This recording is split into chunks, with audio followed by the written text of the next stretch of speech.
Bulldozer action पर बोली Baspa supremo Mayawati. Bulldozer का बढ़ता प्रयोग चिंतनीय। केंद्र सरकार दखल देती तो सुप्रीम कोर्ट को दखल न देना पड़ता।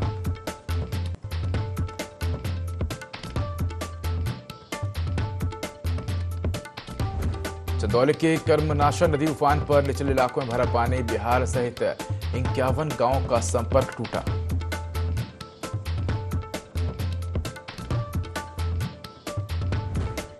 झांसी के बबीना थाना क्षेत्र में भिड़े दो पक्ष, लाठी डंडों के साथ चली गोली। महिला समेत 1 दर्जन लोग घायल। शराब पीने से मना करने पर हुआ विवाद।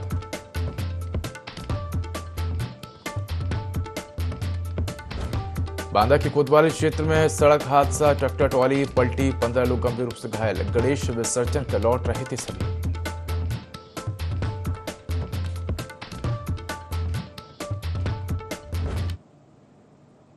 नमस्कार, मैं उदय, उत्तर प्रदेश लाइव में आपका स्वागत है। बुलेटिन की शुरुआत करेंगे तमाम बड़ी खबरों के साथ। और बड़ी खबर चंदौली से है, जहां कर्मनाशा नदी उफान पर है तो निचले इलाकों में बारिश का पानी भरा है। आपको बता दें कि कर्मनाशा नदी पर बने पुल में दरार आई है। बिहार सहित 51 गांवों का संपर्क टूटा है। तो पुलिस प्रशासन ने नरहन पुल से आवागमन भी रोका है। ये बड़ी खबर आपको बता रहे हैं चंदौली से, जहां कर्मनाशा नदी उफान पर है और जिसके चलते निचले इलाकों में पानी भर गया है। तो लगातार भारी बारिश के चलते नदी नाले उफान पर हैं और इसी कड़ी में कर्मनाशा नदी भी उफान पर है और जिसके चलते निचले इलाकों में पानी भर गया है। तो कर्मनाशा नदी पर बने पुल में भी दरार आई है और बिहार सहित 51 गांवों का संपर्क मार्ग टूटा है। तो पुलिस प्रशासन ने नरहन पुल से आवागमन भी रोका है।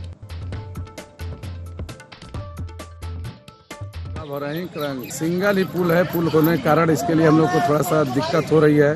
सोच रहे हैं कि इसका कोई बंदोबस्त हो जाए। कर्मनाशा नदी का जलस्तर बार बार बढ़ रहा है, उसके कारण हम लोग को दिक्कत हो रही है आने जाने के लिए। तो वही हम लोग सोच रहे हैं कि प्रशासन कोई व्यवस्था हो जाए कि आने जाने का हम लोग मार्ग चालू हो जाए। पुल में दरारें पड़ चुकी है, कभी भी टूट सकता है, इसकी गारंटी कोई नहीं है। खतरा जान माल हानि का नुकसान हो सकता है। नदी का जलस्तर बढ़ा है और पुल हम लोगों का चरक रहा है और बिहार और इधर के 50 गांवों का यही मेन रास्ता है आने जाने का। और ये सब बंद कर दिए हैं प्रशासन और सब लोग परेशान हैं। इस पे कोई अधिकारी कोई भी व्यवस्था नहीं है कि लोग उस पार इस पार कैसे आए जाएंगे। जो कि 10-12 वर्षों से यहाँ जलकुंभी जमी थी, इसको साफ करवाने का कोई व्यवस्था नहीं किया गया। जब एकाएक फ्लो बढ़ा है तो ये पुल पे दबाव बना रहा है। बड़ी खबर चंदौली से है, जहां नूगढ़ बांध से 51,000 क्यूसेक पानी छोड़ा गया है। मूसा खाड़ बांध कर्मनाशा नदी का जलस्तर बढ़ा है। इसके साथ ही आसपास के इलाकों का डीएम और एसपी ने जायजा लिया है। तो सुरक्षा के मद्देनजर संबंधित विभागों को डीएम ने आवश्यक दिशा निर्देश दिए हैं। बाढ़ से प्रभावित होने वाले गांवों को चिन्हित कर लिया गया है। तो डीएम ने लोगों को तटीय इलाकों में न जाने की अपील की है। तो ये बड़ी खबर आपको चंदौली से बता रहे हैं, जहां नौगढ़ बांध से 51,000 क्यूसेक पानी छोड़ा गया है और इसी के साथ मूसागाड़ और कर्मनाशा नदी का जलस्तर बढ़ गया है। मूसाखाड़ नदी का और कर्मनाशा नदी का जलस्तर बढ़ा है। साथ ही आसपास के इलाकों का डीएम और एसपी ने जायजा लिया है।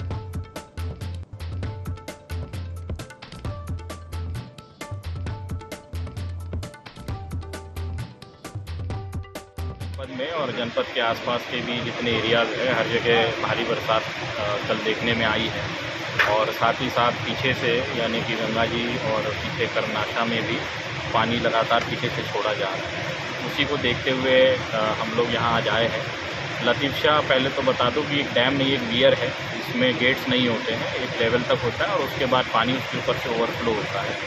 तो ये जो लतीफ शाह वियर है, इसकी कुल क्षमता 18 फीट तक की है। अभी 9 फीट पे पानी चल रहा है। लगभग 51,000 क्यूसेक पानी अभी इसमें से छोड़ा जा रहा है। तो यदि पानी की गति पीछे से बढ़ती है तो यहाँ से भी बड़े 6 गाँव ऐसे हो सकते हैं जिनमें आंशिक रूप से प्रभाव पड़ सकता है। उसकी तैयारी हमने कर ली है। यहाँ पर बाढ़ चौकियाँ भी हम लोगों ने बना ली है। आश्रय स्थल भी चिन्हित है और पशु आश्रय स्थल भी चिन्हित है। किसी प्रकार की अगर आकस्मिकता आती है तो हम लोग उसको टैकल करने के लिए रेडी हैं। सैलानियों के आने जाने की व्यवस्था है, उसके लिए उसको सेफ्टी के दृष्टिगत हमने फ़िलहाल बंद कर दिया है। उनसे अनुरोध हम लोग कर रहे हैं और वहाँ बैरियर लगा दिया है कि आज आप लोग आगे ना बढ़ें, तो अति आवश्यक कार्य हो या जो यहाँ के रहवासी हैं वही लोग यहाँ पर आ सकते हैं। और इसके लिए हम लोगों ने पर्यटन और पुलिस दोनों विभागों से सहायता ली है और इसके ऊपर कार्यवाही जारी। बड़ी खबर लखनऊ से है, जहां यूपी के मदरसा एक्ट को असंवैधानिक घोषित करने की मांग गई। याचिका पर सुप्रीम कोर्ट में आज सुनवाई होगी। इलाहाबाद हाई कोर्ट के फैसले के खिलाफ दायर की गई है याचिका। तो आपको बता दें कि सुप्रीम कोर्ट ने एक्ट को असंवैधानिक करार देने वाले फैसले पर रोक लगाई थी। इलाहाबाद हाई कोर्ट ने 2004 के एक्ट को असंवैधानिक करार दिया था। तो इलाहाबाद हाई कोर्ट के फैसले पर आज सुप्रीम कोर्ट में सुनवाई है। तो आपको बता दें कि यूपी के मदरसा एक्ट को असंवैधानिक घोषित करने की मांग की जा रही है और याचिका पर सुप्रीम कोर्ट में आज सुनवाई होगी।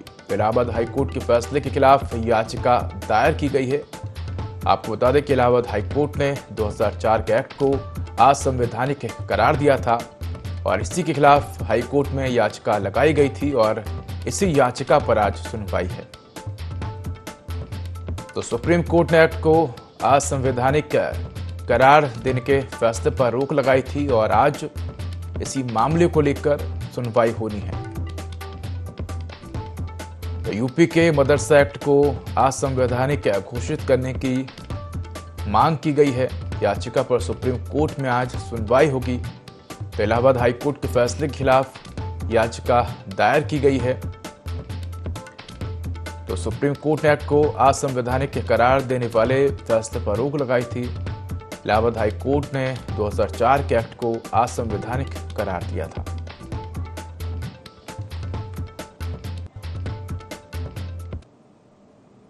खबर लखनऊ से है, जहां बीएसपी सुप्रीमो मायावती ने एक्स पर पोस्ट किया है, बुलडोजर विध्वंस कानून राज का प्रतीक नहीं, बुलडोजर प्रयोग की बढ़ती प्रवृत्ति चिंतनीय।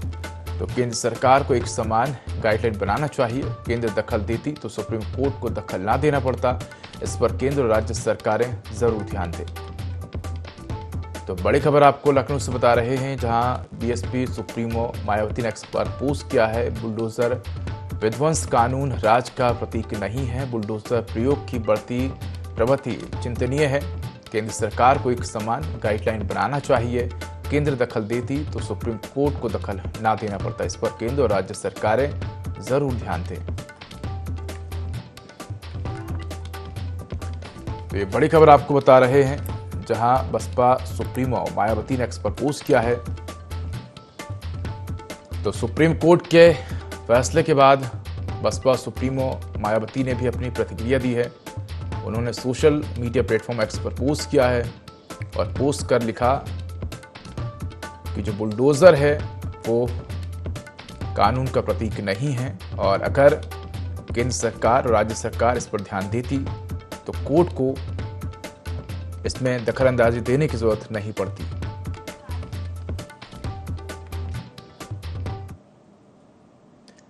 पूर्व केंद्रीय मंत्री साध्वी निरंजन ज्योति फतेहपुर दौरे पर रहीं, जहां उन्होंने अरविंद केजरीवाल पर निशाना साधते हुए कहा कि अरविंद केजरीवाल ने इमोशनल कार्ड खेला है, केजरीवाल ने कोई परोपकार नहीं किया है। तो वहीं अखिलेश यादव और राहुल गांधी को आड़े हाथों लेते हुए कहा कि अखिलेश और राहुल गांधी दोनों मिलकर अति कर रहे हैं। राहुल गांधी पार्लियामेंट में हिंदुओं को हिंसक बोल रहे हैं। अखिलेश यादव ने संतों का अपमान किया है।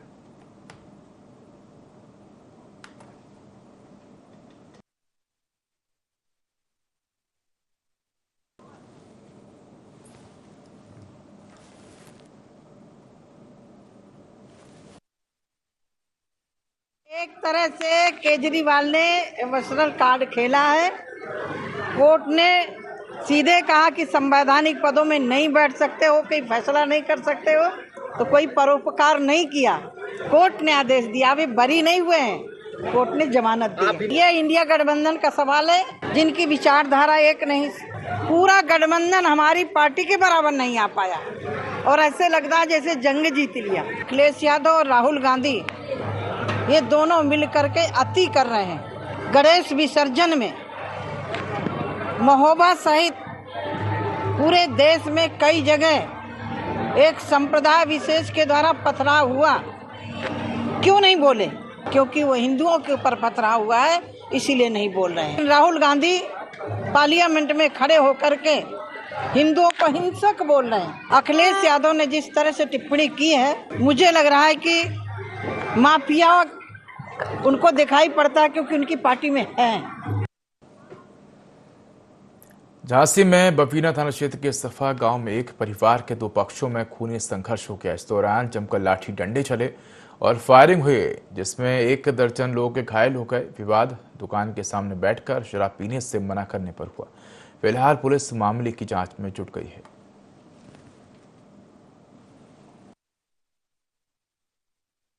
थाना क्षेत्र के सफा गांव में समय करीब 4:30 बजे एक पक्ष धर्मेंद्र और दूसरा पक्ष अजय, इन लोगों के बीच में अजय की दुकान के सामने ये लोग, धर्मेंद्र का जो पक्ष है, कुछ लोग दारू पी रहे थे। अजय ने मना किया, इसी बीच में गाली गलौज हुई और इन लोगों के बीच में मारपीट हो गई। फिर दोनों पक्षों के बीच में, चूंकि दुकान पे पहले मारपीट हो गई थी, तो इसी को लेकर के फिर आपस में वाद विवाद हुआ और फिर दोनों ही पक्ष की तरफ से मारपीट हुई है, जिसमें दोनों तरफ से 6 लोग घायल हैं। इनको हॉस्पिटलाइज करा दिया गया है और दोनों ही पक्ष के लोग अभी खतरे से बाहर हैं। एक पक्ष का आरोप है कि दूसरे पक्ष ने फायर किया है, जिसमें एक महिला को हल्की चोट हाथ में लगी हुई है। बाकी सभी लोगों का इलाज कराया जा रहा है और तहरीर प्राप्त कर उचित धाराओं में अभियोग पंजीकृत करते हुए अग्रिम वैधानिक कार्रवाई की जाएगी। तो बता दें कि झांसी में बबीना थाना क्षेत्र के सफा गांव में एक ही परिवार के दो पक्षों में खूनी संघर्ष हो गया। इस दौरान जमकर लाठी डंडे चले। बताया जा रहा है कि दुकान के सामने शराब पीने से मना करने पर विवाद हुआ है। इस दौरान दोनों पक्षों की ओर से जमकर लाठी डंडे चले हैं, जिसमें 1 दर्जन से ज्यादा लोग घायल हो गए। तो बबीना थाना क्षेत्र का मामला है। फिलहाल पुलिस मामले की जांच में जुटी है। खबर संभल से है, जहां सड़क हादसे में 5 लोगों की मौत। मृतकों के परिजन से मिलने पहुंचे मंत्री धर्मवीर प्रजापति। तो मंत्री धर्मवीर सिंह ने हर संभव मदद का भरोसा दिया है। परिजन को 5-5 लाख रुपए के चेक सौंपे हैं। रजपुरा थाना क्षेत्र के गांव भूपतपुर का ये मामला है। तो सड़क हादसे में 5 लोगों की मौत हो गई। इसके बाद मृतकों के परिजन से मिलने मंत्री धर्मवीर प्रजापति पहुंचे हैं। मंत्री धर्मवीर सिंह ने हर संभव मदद का भरोसा दिया है। साथ ही परिजनों को 5-5 लाख रुपए के चेक सौंपे हैं। तो रजपुरा थाना क्षेत्र के गांव भूपतपुर का मामला है। तो बड़ी खबर आपको संभल से बता रहे हैं, जहां सड़क हादसे में 5 लोगों की मौत का मामला सामने आया। मृतकों के परिजन से मिलने पहुंचे मंत्री धर्मवीर प्रजापति।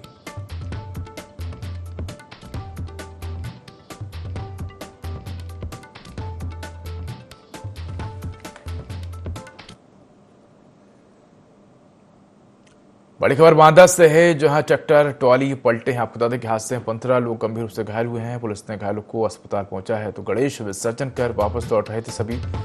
हादसे के बाद ट्रैक्टर चालक मौके से फरार हो गया। शहर कोतवाली इलाके के डीएम कॉलोनी की घटना है। तो बड़ी खबर आपको बांदा से बता रहे हैं, जहां ट्रैक्टर ट्रॉली पलटे हैं। हादसे में 15 लोग घायल हो गए हैं। बताया जा रहा है कि गणेश विसर्जन से सभी लोग लौट रहे थे और इसी दौरान यह हादसा हो गया।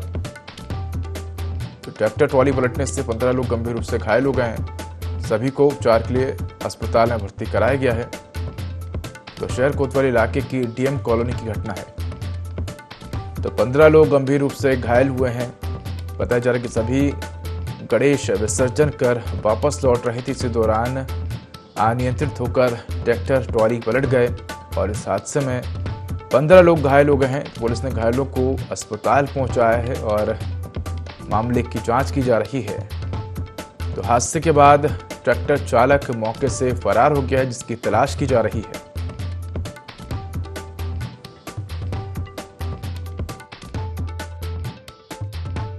सितंबर 2024 को बांदा में के नदी के घाट में श्री गणेश प्रतिमा का विसर्जन करने के उपरांत शांतिनगर बिजली खेड़ा की कमेटी के लोग ट्रैक्टर ट्राली से वापस लौट रहे थे। जब अपने घर के पास पहुंचने ही वाले थे तो ड्राइवर ने तेज और लापरवाही से गाड़ी चलाई ट्रैक्टर को, जिससे ट्राली पलट गई थी और जिसमें करीब 15 लोग सवार थे, 3 बच्चे थे, 12 अन्य लोग थे। बच्चों को कम चोटें आई हैं। 12 लोग जो घायल हुए थे उनको जिला अस्पताल में लाया गया है। 2 लोग जो है अभी मेडिकल कॉलेज को रेफर किए गए हैं, उनकी हालत थोड़ी गंभीर है। यहाँ के चिकित्सकों की टीम के द्वारा इनका इलाज किया गया, त्वरित इलाज कराया गया है और सभी को जो है डॉक्टरों की टीम के द्वारा देखा जा रहा है और इस बात की जानकारी की जा रही है कि कैसे ट्राली पलट गई और किस प्रकार से दुर्घटना हुई है। सब तथ्यों की पड़ताल करके जो भी विधिक कार्रवाई है की जा रही है। बड़ी खबर एटा से है, जहां लोगों ने अधेड़ के साथ मारपीट की है। खेत को लेकर विवाद चल रहा था, वीडियो सोशल मीडिया पर वायरल हो रहा है। तो नशे की हालत में लोगों ने अधेड़ के साथ मारपीट की है। खकराई थाना क्षेत्र के मारहरा गांव का मामला है। तो बड़ी खबर आपको एटा से बता रहे हैं, जहां लोगों ने अधेड़ के साथ मारपीट की है। आपको बता दें कि लंबे समय से खेत को लेकर विवाद चल रहा था। इस दौरान नशे में धुत लोगों ने खेत पर ही अधेड़ की जमकर पिटाई कर दी। तो खकराई थाना क्षेत्र के मारहरा गांव का मामला है, जहां नशे में धुत लोगों ने अधेड़ के साथ जमकर मारपीट की है, जिसके बाद घायल अवस्था में अधेड़ को अस्पताल में भर्ती कराया गया है। तो बताया जा रहा है कि खेत को लेकर लंबे समय से विवाद चल रहा था और इसी विवाद के चलते नशे में धुत लोगों ने अधेड़ के साथ मारपीट कर दी।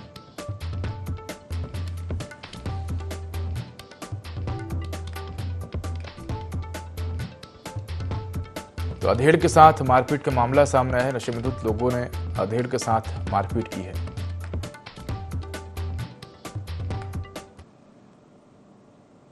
प्रधानमंत्री नरेंद्र मोदी के जन्मदिन पर स्वच्छता पखवाड़ा मनाया जा रहा है। जौनपुर में नगर विकास मंत्री ए.के. शर्मा ने स्वच्छता पखवाड़े का शुभारंभ किया। इस दौरान उन्होंने सफाई कर्मियों को सम्मानित किया और पीएम आवास योजना के लाभार्थियों को आवास की चाबी सौंपी।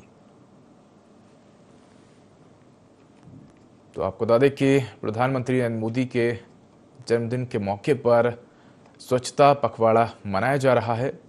इस दौरान मंत्री ए.के. शर्मा ने अभियान का शुभारंभ किया और आवास के लाभार्थियों को आवास की चाबी सौंपी और इसी के साथ मौजूद सभी लोगों को स्वच्छता के प्रति शपथ दिलाई।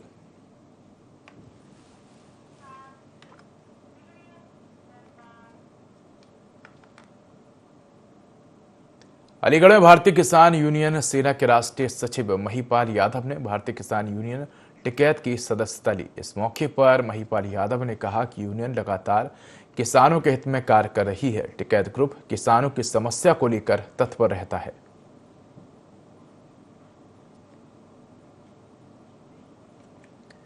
तो अलीगढ़ में भारतीय किसान यूनियन सेना के राष्ट्रीय सचिव महिपाल यादव ने भारतीय किसान यूनियन टिकैत की सदस्यता ली। इस मौके पर महिपाल यादव ने कहा कि यूनियन लगातार किसानों के हित में कार्य कर रही है। टिकैत ग्रुप किसानों की समस्या को लेकर तत्पर रहता है।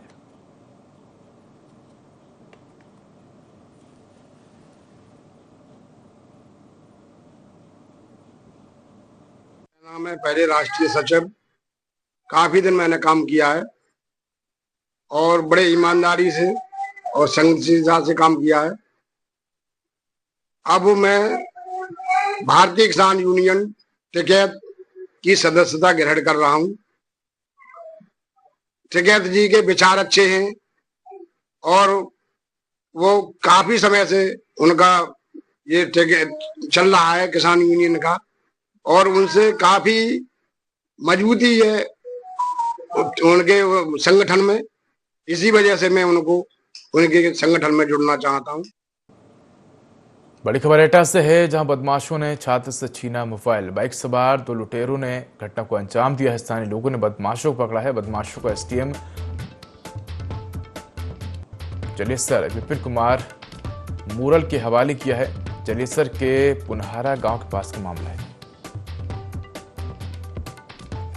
तो बड़ी खबर आपको एटा से बता रहे हैं, जहां बदमाशों ने छात्र से मोबाइल छीना है। बाइक सवार 2 लुटेरों ने घटना को अंजाम दिया। इसके बाद स्थानीय लोगों ने बदमाशों को पकड़ लिया और बदमाशों का एसडीएम जलेसर विपिन कुमार मूरल के हवाले किया है। तो जलेसर के पुनहरा गांव के पास का मामला है।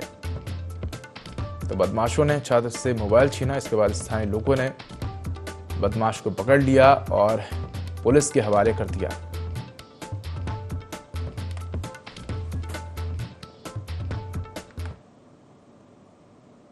रायबरेली में एक पत्नी ने अपने पति की हत्या कर दी। मामला सलून थाना क्षेत्र के उमरी गांव का है, जहां पति ने पत्नी के मायके से आई पायल बेच दी और इसी बात से गुस्साई पत्नी ने पति की हत्या कर दी।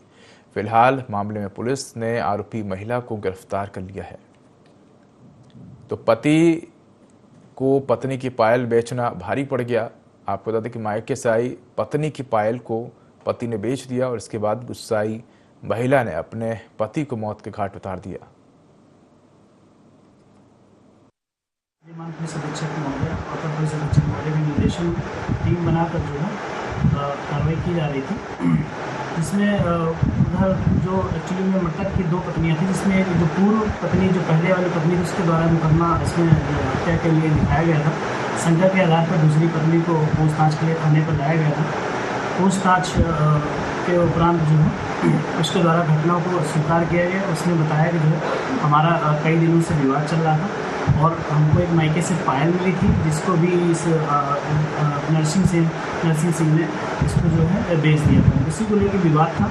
इसी के तहत कार्रवाई करते हुए अभियुक्ता को गिरफ्तार कर माननीय न्यायालय रिमांड पर भेजा गया है। अग्रिम विधिक कार्रवाई की जा रही है। बड़ी खबर बरेली से है, जहां ठेला हटाने को लेकर हंगामा, लोगों ने जमकर की नारेबाजी। आपको बता दें कि बारादरी क्षेत्र के जगतपुर कोटिया का मामला है। पुलिस प्रशासन के अधिकारी मौजूद हैं। तो बड़ी खबर आपको बरेली से बता रहे हैं, जहां ठेला हटाने को लेकर जमकर हंगामा हुआ है, लोगों ने जमकर नारेबाजी की है। बारादरी क्षेत्र के जगतपुर गोटिया का मामला है। मौके पर पुलिस अधिकारी भी मौजूद हैं। तो ठेला हटाने को लेकर विवाद हो गया और इस दौरान लोगों ने जमकर नारेबाजी की। तो मौके पर प्रशासन के अधिकारी भी मौजूद हैं।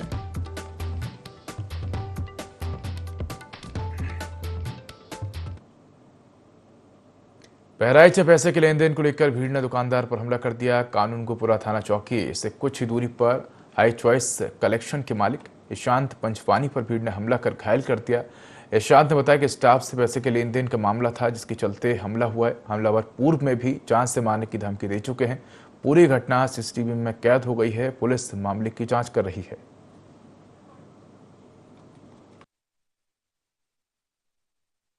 ये घटा कि मैं सवेरे 10 बजे घर से निकला और 10:05 या 10 मिनट हुआ होगा। जैसे मैं दुकान पे अपनी स्कूटी मैंने खड़ी की, वैसे ही सामने वाली दुकान से 20-25 लोग आके हमारे ऊपर हमला किया, जिनके बचाव में मैं गुरु नानक गारमेंट्स की तरफ आगे भागा और उनकी दुकान में जाके चला गया।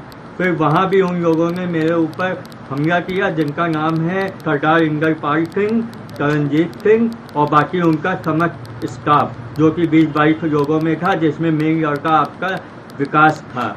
ये घटना मेरे मामा के साथ हुई है। जैसा कि जिस समय घटना हो रही थी तो उस समय मैं घर पे था, तो मुझे फ़ोन आया मारपीट हो रही है यहाँ पे। तो फिर मैं जैसे तुरंत आया तो मैंने देखा अपने सामने, आंखों के सामने, कि मेरे मामा को लोग पीछे कर रहे थे उनके, ठीक है, क्योंकि वो गए होंगे तो उनको मारने पीटने के लिए पीछा कर रहे थे उनका। फिर बाद में जैसे मैं गया तो विकास नाम के लड़के ने मेरे सामने से गले पे निशान देख सकते हैं, तो गले पे गोल्ड की चेन थी, वो खींचा और हाथ पे भी गोल्ड का ब्रेसलेट का निशान देख सकते हैं। बड़ी खबर सोनभद्र से है, जहां बांधों का जलस्तर बढ़ा है। कई बांधों के गेट खोले गए हैं। तो नगवा, धदरोल, उबरा डैम, इसके साथ ही रेहंद बांध का जलस्तर बढ़ा है। गेट खुलने से सोन नदी, रेणु, बिजुल, कर्मनाशा, घाघरा नदी में पानी का जलस्तर बढ़ा है। जिलाधिकारियों ने कई जगहों पर मौके पर पहुंचकर जायजा लिया है। तो भारी बारिश के चलते लगातार बांधों का जलस्तर बढ़ रहा है। कई बांधों के गेट खोले गए हैं और बांधों के गेट खोलने से निचले इलाकों में भी जलस्तर बढ़ गया है। तो लगातार भारी बारिश के चलते नदी नाले उफान पर हैं, बांधों का जलस्तर बढ़ रहा है और इसके चलते नगवा, धदरोल, उबरा डैम, इसके साथ ही रेहंद बांध का जलस्तर भी बढ़ गया है। गेट खोलने से सोन नदी, रेणु, बिजुल, कर्मनाशा, घाघरा नदी में जो पानी है उसका जलस्तर बढ़ गया है। तो जिलाधिकारी ने कई जगहों पर जायजा लिया है और तटीय इलाकों में रहने वाले लोगों को सतर्क रहने की हिदायत दी गई है। तो तो फिलहाल इस बुलेटिन में इतना ही। खबरों का अधिक अपडेट के लिए देखते रहिए i24। नमस्कार।